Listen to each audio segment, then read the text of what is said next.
Bom dia, é um prazer, uma honra estar nesse palco, dividir com pessoas que me inspiram, com quem eu aprendi muito. Obrigado, Ricardo, obrigado a todo o time da Ideia Sustentável, obrigado a FAP.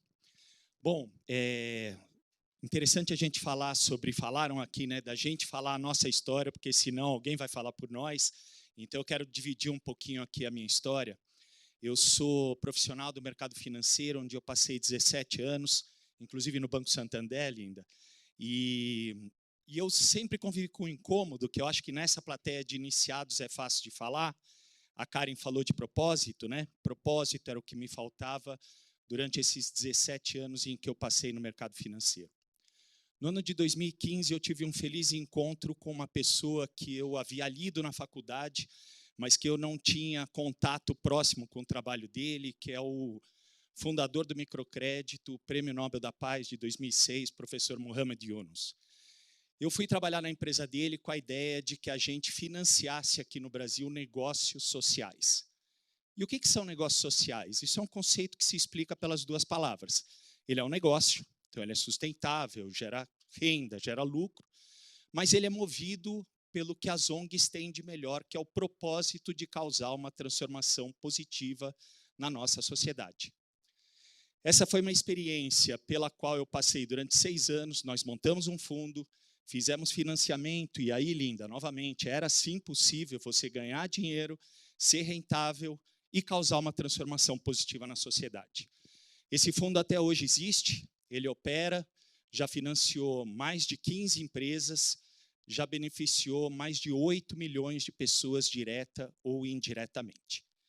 E tinha um componente muito interessante nos comitês da Yunus, que eu era muito acostumado com o comitê de crédito, quem trabalha em banco, quem trabalhou no mercado financeiro, sabe que a gente tem que defender a operação de crédito.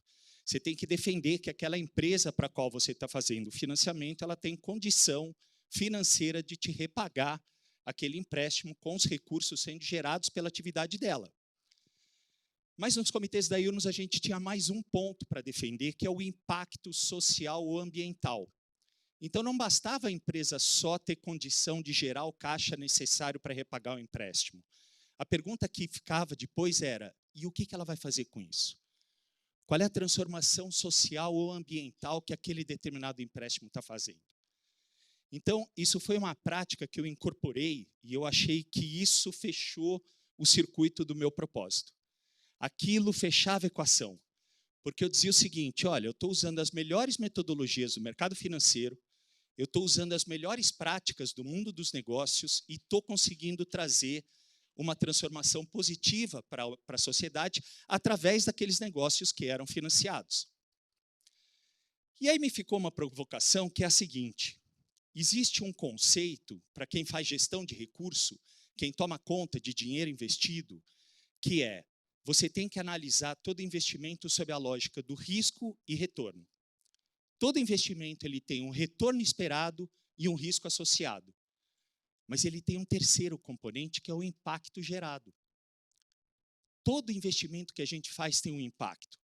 Acho que o Fábio estava dizendo, se você deixa o seu dinheiro no banco, aquele dinheiro vai para algum lugar. Será que o poupador que investe naquele banco ele está sendo informado a respeito disso? Quando a gente compra uma ação, quando a gente investe num fundo de dívida, num fundo de renda fixa, esse dinheiro está indo para algum lugar. Ele está financiando alguma coisa.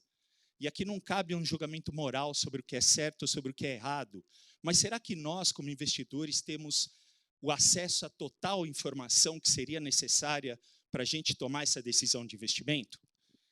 E aí eu fiquei com um ponto que é o seguinte, o mercado financeiro é pródigo em fazer conta.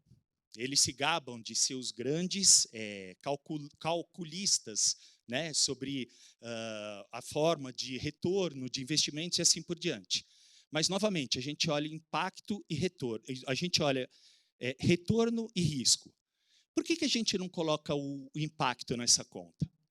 Será que se a gente investir em negócios que trazem mais educação para a nossa sociedade, será que a gente não está economizando recurso futuro que deve ser gasto com segurança ou com presídio?